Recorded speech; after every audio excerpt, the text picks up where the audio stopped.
स्वागत है आपका हमारे खास कार्यक्रम किस्मत की लकीर में। मैं हूं प्रगति पंत अवस्थी और मेरे साथ स्टूडियो में मौजूद हैं प्रसिद्ध ज्योतिषाचार्य पंडित श्रवण झा आशुतोष जी।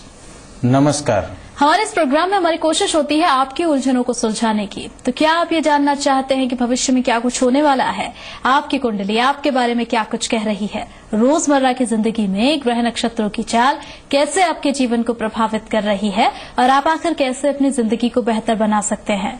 साथ ही हम आपको ये भी बताएंगे कि किस तरह से वास्तु के कुछ नियमों को अपनाकर आप अपने घर में खुशियां ला सकते हैं।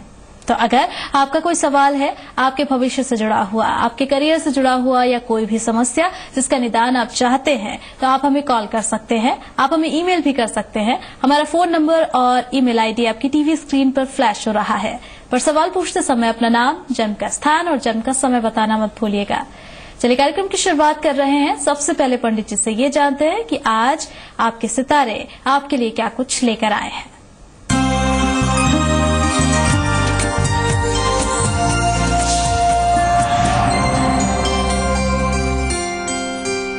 चलिए तो पंडित जी सबसे पहले ये बताइए कि मेष राशि के जातकों के लिए दिन कैसा रहेगा आज। मानसिक परेशानी से बाहर निकलने का समय है, तो आपके लिए हम कहेंगे अच्छा समय है। लाभ अचानक रुक सकता है, यहाँ आपको ध्यान देना होगा। कार्य व्यवसाय में सावधानी की जरूरत है। वैवाहिक जीवन में भी दबाव महसूस करेंगे। तो मेष राशि के जातकों के लिए आज दिन थोड़ा दबाव भरा रहेगा और इसे सावधानी पूर्वक निकालने की जरूरत है। वृष की बात करेंगे। वृष राशि के जातकों के लिए कैसा रहेगा आज का दिन, बता रहे हैं पंडित जी। मन में व्यर्थ की चिंता रहेगी, तो चिंता करना छोड़ दीजिए। काम करने में मन नहीं लगेगा। बिना परिश्रम के ही आज आप लाभ पाना चाहेंगे। युवाओं का ध्यान अपने प्रेम संबंधों पर टिका रहेगा। वृष के बाद बारी मिथुन राशि की। मिथुन राशि के जातकों के लिए कैसा रहने वाला है आज का दिन, बता रहे हैं पंडित जी। आज आपका मन चंचल होगा। कार्य व्यवसाय सामान्य से अच्छा रहेगा। लाभ को आप पुनः निवेश करना पसंद करेंगे। मन में भौतिक सुख की कामना होगी। तो मिथुन राशि के जातकों के लिए दिन अच्छा है आज, और आज आप ज्यादा खर्चा भी कर सकते हैं सुख प्राप्ति के लिए। कर्क राशि की बात करेंगे। अब कर्क राशि के जातकों के लिए कैसा रहेगा दिन, बता रहे हैं पंडित जी। आज आपका मन चंचल रहेगा। काम से ज्यादा आज आप भाग्य के ऊपर भरोसा करेंगे। वैवाहिक जीवन में तनाव महसूस करेंगे। दोस्तों पर आज आप ज्यादा भरोसा करेंगे, तो हम कहेंगे दिन अनुकूल ही है। आपको बहुत ही अच्छा आज देखने में मिलेगा। तो कर्क राशि के जातकों के लिए दिन आज अनुकूल है। सिंह राशि की बात करेंगे। सिंह राशि के जातकों के लिए कैसा है दिन आज, बता रहे हैं पंडित जी। आज आपको मन शांत रखकर काम करने की जरूरत है। विदेश संबंधी कार्यों में आज आपको सफलता मिल सकती है। विदेश यात्रा के भी योग हैं। परिश्रम पर भरोसा करना होगा, भाग्य पर नहीं।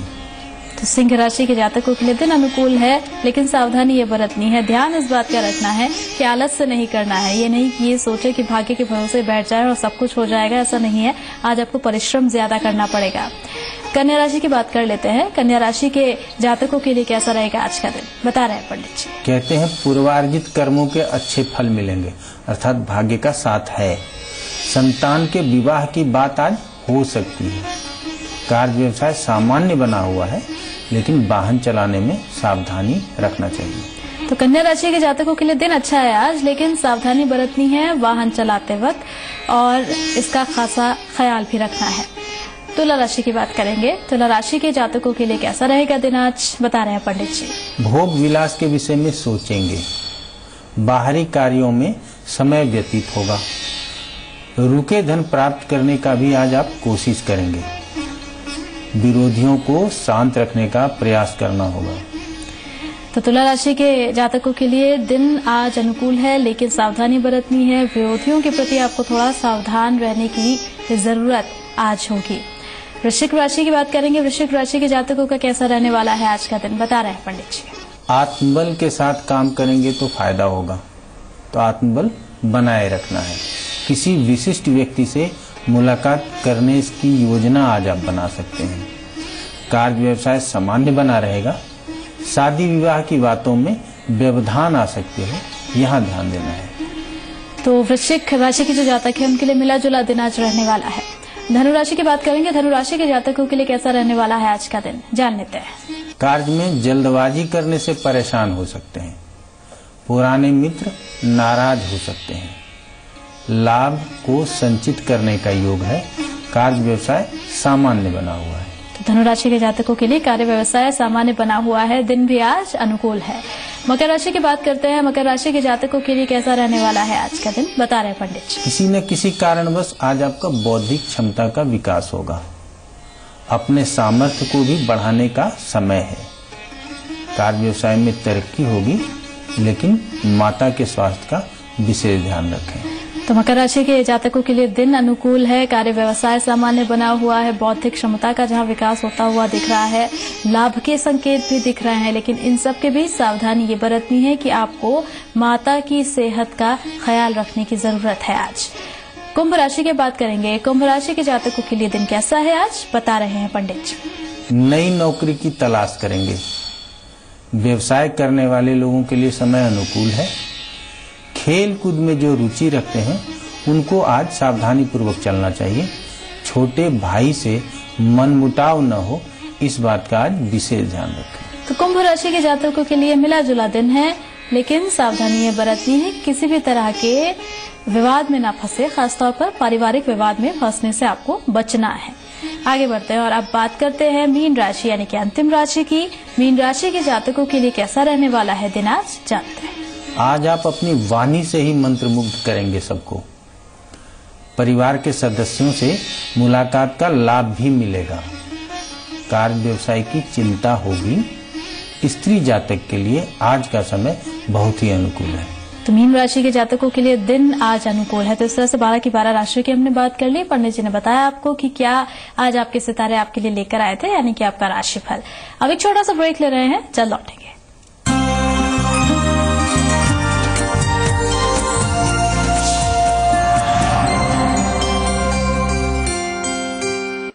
मुझे एयरलाइन में करियर बनाने की ख्वाहिश थी, पर मेरे दुबले शरीर के कारण रिजेक्शन होते रहा। न्यूट्रीगेन के इस्तेमाल से I am working with an international airline. Fit शरीर पाने के लिए आयुर्वेद न्यूट्रीगेन। बहू, हिंग डाली या खा? तो कौन सी हिंग डाले माँ जी? ऐसी हिंग जिसमें हो गजब की खुशबू, गजब का स्वाद, जैसे एवरेस्ट का हिंगराज। शुद्ध खुशबूदार एवरेस्ट लिए आयुर्वेद न्यूट्रीगेन। बहू, हिंग डाली या खा? तो कौन सी हिंग डाले माँ जी? ऐसी हिंग जिसमें हो गजब की खुशबू, गजब का स्वाद, जैसे एवरेस्ट का हिंगराज। शुद्ध खुशबूदार एवरेस्ट का हिंगराज। ये हुई ना बात।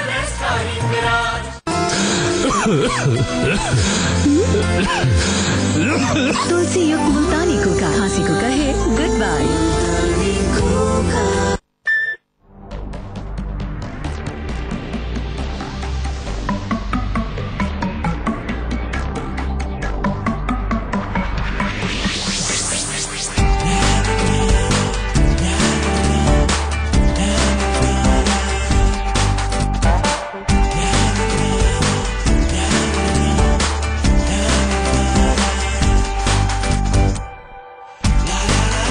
It's not just how you look, it's also what you do.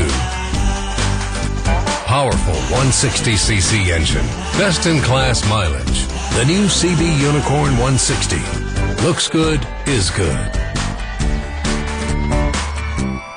देश और प्रदेश की तमाम अहम खबरें, राजनीतिक गलियारों की, व्यापार जगत की, खेल के मैदान की खबरें, शहरों की, गांवों की, भीड़ भरे चौराहों की, रिपोर्टर्स की जुबानी, ग्राउंड जीरो से देखिए सिर्फ खबर 24 घंटे लगातार।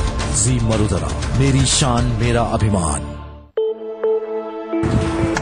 मैं अपने बच्चे को अच्छी से अच्छी एजुकेशन और बेहतर जिंदगी देना चाहती हूँ, लेकिन फिर मैं उन सब अंडर प्रिविलेज लोगों के बारे में सोचती हूँ जो एक मुश्किल जिंदगी जीने के लिए मजबूर हैं। हर परिवार को सालाना 6,816 रुपए की एलपीजी सब्सिडी मिलती है, लेकिन अगर हम जैसे सशक्त परिवार इस एलपीजी सब्सिडी को ना कर दें, तो हम ऐसे कई अंडर प्रिविलेज लोगों को बेहतर जिंदगी का उपहार दे सकते हैं। हम सशक्त हैं, आइए देश को भी सशक्त बनाएं, मदद का हाथ आगे बढ़ाएं। मेरी तरह आप भी एलपीजी सब्सिडी को ना करें और देश को आगे बढ़ाने में भागीदार बनें। राजनीति के दांवपेच, सियासत के बदलते अंदाज, खबरों के पीछे की खबर, हर बड़ी खबर पर हमारी नजर। देखिए आज की बड़ी खबर पुरुषोत्तम वैष्णव के साथ सोमवार से शुक्रवार शाम 7 बजे सिर्फ जी मरुधरा पर। प्रायोजक धानुका ग्रुप, हम सपना सच करते हैं। TVS स्टार सिटी प्लस और अंकुर नमक, असली नमक, नमक कम ही खाएं पर अच्छा खाएं।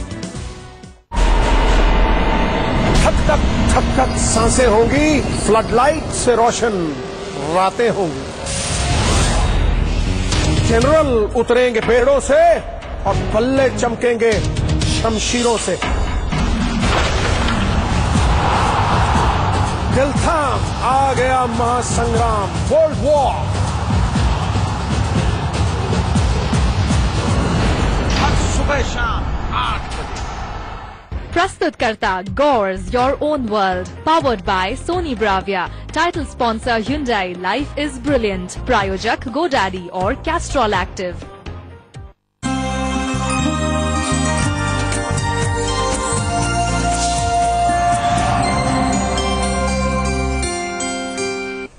ब्रेक के बाद स्वागत है आपका। ब्रेक से पहले पंडित जी ने आपको बताया आपका राशिफल और अब बारी है आपकी समस्याओं के समाधान की। बहुत सारे सवाल हमारे पास आते हैं जिनमें से गिने चुने सवाल ही हम इस कार्यक्रम में ले पाते हैं क्योंकि समय की भी कमी होती है और हम चाहते हैं कि पंडित जी से आपको आपके सवालों का पूरा उत्तर मिले।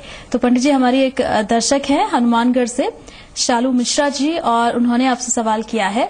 वो ये जानना चाहती है कि उनकी सरकारी नौकरी लगेगी या नहीं लगेगी और अगर लगेगी तो कब तक लगेगी। जो डिटेल उन्होंने दी है वो मैं आपको बता देती हूँ। जन्म तिथि शालू जी ने बताई है 21/7/1992 और जन्म का समय 10 बजे सुबह। जन्म का स्थान हनुमानगढ़, राजस्थान। शालू जी जानना चाहती हैं कि उनकी सरकारी नौकरी लगेगी या नहीं लगेगी और लगेगी तो कब तक लगेगी। ये एक समस्या हम देखते हैं कि हम राजस्थान, हरियाणा या ऐसे प्रदेशों में वहाँ सरकारी नौकरी का बहुत ही अधिक सवाल होता है। तो चलिए हम शालू जी की पत्रिका के साथ साथ आपको सरकारी नौकरी के लिए हम क्या देखते हैं और कैसे देखते हैं ये भी बताते चलेंगे। तो हम कहेंगे सिंह लग्न, लग्नेश द्वादश में सूर्य और राशि मीन और स्वामी लगन में। अब बात करते हैं सरकारी नौकरी की। नौकरी किसी का भी हम दशम स्थान से देखते हैं। ये हमेशा हम बताते हैं कि करियर में कुछ भी देखना है तो हम उसके लिए दशम स्थान ही देखेंगे। दशम, दशमेश और कारक, अगर ये तीनों, हम जब करियर की बात कर रहे थे लगातार 8 दिन तक हमारा प्रोग्राम था कि हम सिर्फ करियर को ही फोकस कर रहे थे, तो उस समय हमने बताया था कि दशम, दशमेश और कारक अगर स्वस्थ हो तब तो कोई समस्या ही नहीं और आपका सवाल ही हम तक नहीं आएगा, आप स्वतः अच्छे नौकरी में चले जाएंगे। लेकिन यदि पीड़ित हो तब तो प्रश्न भी आएगा और हमको बताना भी पड़ेगा कि क्यों समस्या है। तो आज हम सरकारी नौकरी की बात करते हैं। तो शालू जी की पत्रिका में हमने कहा सूर्य द्वादश में, लेकिन गुरु कहाँ? लग्न में। नवांश पत्रिका में गुरु कन्या राशि अर्थात बुध की राशि का, नवांश पत्रिका में सूर्य स्वराशि का, सिंह राशि का। तो अब यहाँ पे हम कहते हैं कि क्या सरकारी नौकरी के योग हैं? यदि सूर्य और गुरु पत्रिका में स्वस्थ हों तो सरकारी नौकरी के योग होते हैं। साथ में दशा का भी सहयोग होना चाहिए कि दशा हमारे लिए अनुकूल हो। अनुकूल दशा कहने का मतलब है जो इस लग्न राशि वालों के लिए अनुकूल होता है। जैसे कि मान लीजिए सूर्य का लग्न है, सिंह लग्न है, तो इनके लिए सूर्य की, चंद्रमा की, मंगल की और गुरु की दशा अनुकूल हो गई। अन्य दशाएं भी अनुकूल है लेकिन इन चारों के अपेक्षाकृत वो कम होंगे। तो इनको हम यही कहना चाहेंगे कि गुरु लग्न में है सिंह राशि का और सूर्य लग्न पत्रिका में कमजोर है लेकिन नवांश पत्रिका में मजबूत ही कहेंगे, स्वराशि का भाग्य स्थान में है। तो हम कहेंगे शालू जी के लिए सरकारी नौकरी तो मिलना ही है और निकट भविष्य में, बहुत दूर जाने की जरूरत नहीं है। हम कहेंगे 2015 के आखिर से ये आपका समय प्रारंभ होगा और आपको इसका लाभ मिलेगा। सरकारी नौकरी में आप जाएंगे। हमेशा से हम ये कहते हैं कि किस तरह का हमको नौकरी करना चाहिए, तो हम ये कहेंगे कि दशम में स्थिर राशि है। अच्छा, स्थिर राशि हो गया और दशमेश जो है वो भी स्थिर राशि में है, तो आप जहां भी रहते हैं उसके आसपास ही आपकी नौकरी हो जाएगी, आपको बहुत दूर जाने की जरूरत नहीं होगी। तो हम आपको यही कहना चाहेंगे कि प्रश्न बहुत ही सही है, लेकिन सूर्य जो द्वादश में गया, शनि से दृष्ट है तो ये अच्छा नहीं है। शनि से दृष्ट होने का मतलब क्या होता है कि हम सरकारी नौकरी के लिए एग्जाम दे रहे हैं और हमारे लिए जो है सो समय बीतता जा रहा है और हम उसका फायदा नहीं ले पा रहे हैं। शनि हमेशा लेट कराता है। और किसके ऊपर दृष्टि है? तो सूर्य के ऊपर। कारक ग्रह, सरकारी नौकरी के लिए कारक ग्रह सूर्य ही होते हैं। अब गुरु को हमने यहाँ क्यों लिया? क्योंकि गुरु संतोषी प्लानेट, हम कहते हैं वो संतुष्ट हो जाता है। तो सरकारी नौकरी में बहुत कुछ हाथ पांव मारने के लिए नहीं होता। आप जहां जाते हैं वहीं फिक्स हो जाते हैं। जो सरकार का सर्कुलर आता है उसके हिसाब से जितनी पदोन्नति होती है बस उतनी ही मिलती है आपको। लेकिन प्राइवेट जॉब में अगर लोग बहुत नीचे ज्वाइन करते हैं तो बहुत ऊपर तक जा सकते हैं। इसीलिए हम यहाँ शुक्र को देखते हैं और सरकारी नौकरी के लिए यहाँ गुरु को देखते हैं, क्योंकि इसके मन में संतोष हो जाता है कि चलो हमको ये मिल गया, हमारी ये कामना थी, बस इसके आगे हमको बहुत प्रयास नहीं करना है। इसलिए सूर्य और गुरु। तो हम सालू जी के लिए कहना चाहेंगे, क्योंकि सूर्य द्वादश में कमजोर, शनि से दृष्ट, तो आपको सूर्य के ही मंत्रों का जप करना है। दान कर सकते हैं, जप कर सकते हैं, सूर्य को जल दे सकते हैं, सूर्य नमस्कार कर सकते हैं। ये सब कुछ सूर्य को मजबूत करने के लिए और साथ ही साथ अपने आप को भी आप उससे मजबूत करते हैं। तो ओम घृणी सूर्याय नमः, ये बीज मंत्र है, बहुत छोटा सा मंत्र है। दूसरा है ओम ह्राम ह्रीम ह्रौम सह सूर्याय नमः। ये दो में से जो मंत्र आपको सुलभ हो उसको आप जपिए। मंत्र संख्या कितनी होनी चाहिए? तो 7000। तो सबसे पहले हम हमेशा बताते हैं एक निश्चित कालखंड में, अब निश्चित कालखंड तो 1 साल का भी होता है, नहीं, हम 2 दिन में, 3 दिन में, 1 दिन में, जितने कम से कम समय में हम 7000 मंत्र को जप लेते हैं सात्विक रहकर। उसके बाद फिर एक माला हम करते रहते हैं। अब यहाँ हम आजकल रत्नों के लिए भी बहुत सवाल आता है, इसलिए हर जातक को हम रत्न भी बता देते हैं कि माणिक के धारण कर सकते हैं। सूर्य भी मजबूत होगा, लग्नेश है, आपको कोई दिक्कत नहीं आएगी, आपका हौसला बना रहेगा, आत्मबल की कभी कमी महसूस नहीं करेंगे यदि आप इन मंत्रों को जपते हैं और माणिक के धारण करते हैं। अच्छा पंडित जी, शालू जी के सवाल का जवाब तो आपने दे दिया। एक और हमारे दर्शक हैं अलवर से, रानी जी हैं, और वो भी एक सवाल पूछना चाहती हैं। रानी जी अपने बेटे योगेश के लिए ये सवाल आपसे पूछना चाहती हैं। वो जानना चाहती हैं कि योगेश का करियर कैसा रहेगा। योगेश की जो जन्म तिथि उन्होंने बताई है वो मैं आपको बता देती हूँ। 2/9/1993 का जन्म है योगेश का, और जन्म का समय है 8:15 रात का, और स्थान है अलवर राजस्थान। एक बार फिर से बता देती हूँ आपको, 2/9/1993 8:15 रात में, और अलवर राजस्थान में जन्म हुआ है योगेश का। योगेश का करियर कैसा रहेगा, भविष्य कैसा रहेगा, ये उनकी माताजी जानना चाहती हैं। चलिए, ये सवाल भी कैरियर से संबंधित है। मीन लगन की पत्रिका और मीन राशि दोनों का स्वामी गुरु, कहाँ? 7वें स्थान में। अब गुरु मंगल के साथ युक्त है। कैरियर से संबंधित सवाल के लिए हम हमेशा कहते हैं लोगों को, हम 10वें स्थान का विचार करते हैं। तो योगेश जी के पत्रिका में 10वें स्थान में धनु राशि और उसका भी स्वामी गुरु 7वें स्थान में। नवांश पत्रिका में गुरु 8वें स्थान में कर्क राशि का। ठीक है, यहाँ कन्या का और वहां कर्क का, तो उत्तरोत्तर तरक्की हुआ, लेकिन नवांश पत्रिका में वो 8वें स्थान में चला गया। बात कर लेते हैं वर्तमान समय में दशा क्या है। तो योगेश जी के पत्रिका में बुध की दशा है, अर्थात चतुर्थ के साथ सप्तम की दशा है। और चतुर्थेश और सप्तमेश थोड़ा सा हम इनके प्रश्न से अलग भी बताते हैं, तो हम थोड़ा जो देख रहे हैं वो भी बता देते हैं। चतुर्थेश और सप्तमेश 6ठे स्थान में सूर्य के साथ शनि से दृष्टि, चतुर्थ अर्थात सुख और सप्तम अर्थात विवाह, तो यहाँ थोड़े बहुत विवाह में भी परेशानी होगी। इसका आप आगे कभी भी पूछ सकते हैं और सवाल कर सकते हैं। लेकिन अब कैरियर की चिंता आपको है, तो कैरियर में हमने कहा कि मंगल के साथ, और नवांश पत्रिका में भी मंगल के साथ, लेकिन कर्क राशि का, तो करियर की विशेष चिंता न करें। हमने कहा है कि गुरु नवांश पत्रिका में प्रोग्रेस ही किया है, भले ही 8वें में गया हो, लेकिन थोड़ी बहुत परेशानी होगी, लेकिन आपको तरक्की मिलेगी। हम ठीक कैरियर के लिए दशांश पत्रिका की भी बात करते हैं, जहां से हम कर्मफल देखते हैं। तो वहां शनि से 10 में हमारा जो राशि है वो मंगल चंद्रमा के साथ। हमेशा हम कहते हैं चंद्रेण मंगलो युक्तो जन्म काले वेदाम। तो यहाँ उत्तम पत्रिका है इस लिहाज से, कैरियर के लिहाज से। हो सकता है कि आप बहुत ही जल्द अपना कैरियर प्रारंभ भी कर लें, वो बहुत दिन दूर नहीं है। आप इसी साल अपना कैरियर भी प्रारंभ कर सकते हैं। हो सकता है कि पहले भी आप नौकरी किए हों, लेकिन इस साल से जो आप काम शुरू करेंगे तो आपके लिए काम बहुत अच्छा रहेगा। अच्छा पंडित जी, और क्या उपाय आप बताना चाहेंगे योगेश जी को? देखिए, हम पूरे पत्रिका को देखने के बाद उपाय बताते हैं। हमने कहा ठीक है, करियर से संबंधित सवाल था, लेकिन वर्तमान समय किसका? बुध का। दशा शुरू कब हुआ? फरवरी 2013 में। ये 17 साल अभी आगे तक दशा चलना है, तो 13 से 17 मतलब हम समझते हैं 2030 तक चलना है। तो यहाँ सप्तमेश भी बुध है और अभी बुध का ही साथ मिलेगा, इसलिए बुध के ही मंत्रों का जप करना है। ओम बूम बुधाय नमः, ओम ब्राम ब्रीम ब्रोम सह बुधाय नमः। मंत्र संख्या 9000 होता है। इनको जप लेना चाहिए और निश्चित रूप से अगर जप कर लेते हैं तो हो सकता है कि वैवाहिक जीवन में समस्याएं कम हो और मूंगा धारण कर सकते हैं, क्योंकि आपका भाग्येश है। और किसके साथ है? गुरु के साथ है।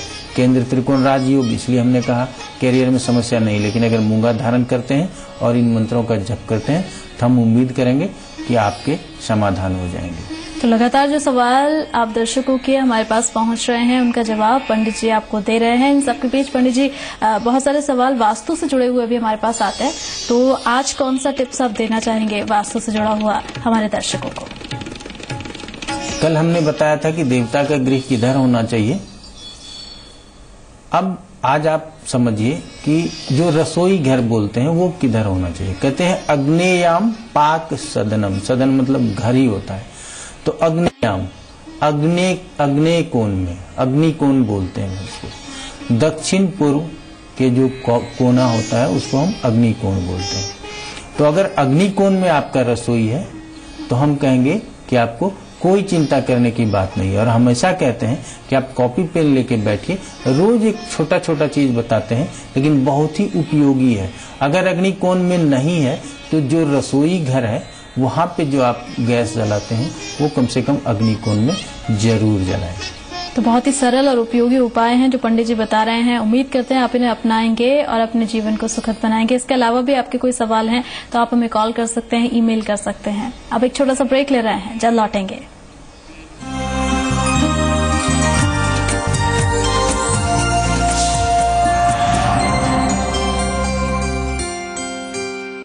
मुझे एयरलाइन में करियर बनाने की ख्वाहिश थी, पर मेरे दुबले शरीर के कारण रिजेक्शन होते रहा। न्यूट्रीगेन के इस्तेमाल से I am working with an international airline. Fit शरीर पाने के लिए आयुर्वेद न्यूट्रीगेन।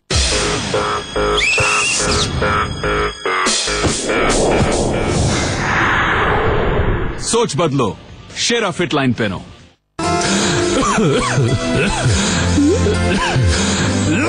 तुलसी युक्त मुल्तानी कोका खांसी को कहे good bye.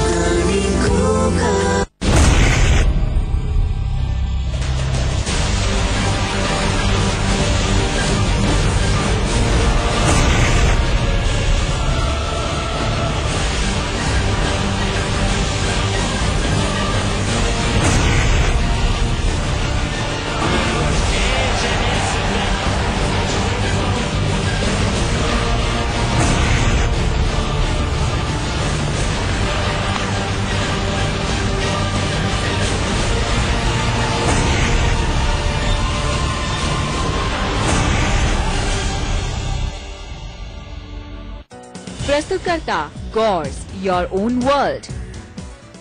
Tonight on Zee Marudhara रात 10 बजे 10 में। दिन भर की तमाम खबरों से आपके लिए 10 अहम खबरें। रात 10:30 बजे तफ्तीश में। हर गुनाह और गुनाहगार के परत दर परत खुलते हैं राज। रात 11 बजे दिन भर में। राजनीति, खेल, मनोरंजन और व्यापार, दिन भर की खबरों का पूरा संसार। रात 11:30 बजे द वर्ल्ड टुनाइट में। दुनिया भर का हाल, खबरों से जुड़े सभी अहम सवाल। जी मरुधरा, मेरी शान मेरा अभिमान।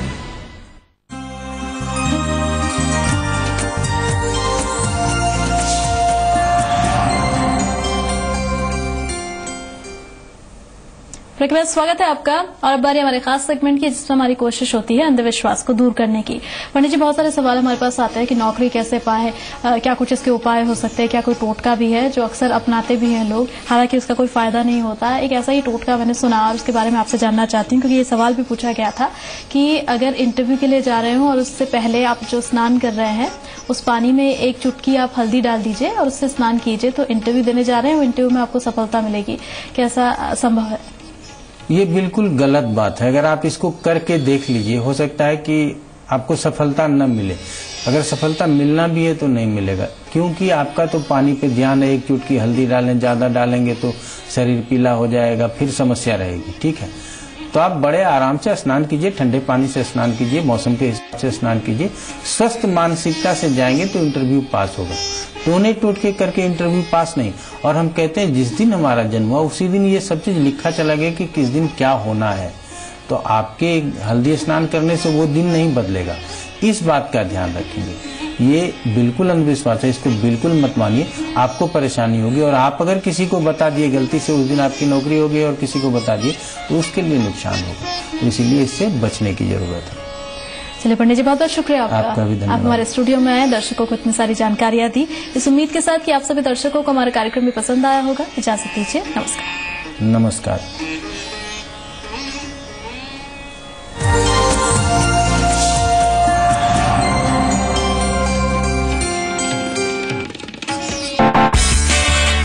पढ़ने पढ़ाने का जुनून, म्यूजिक डांस की धूम,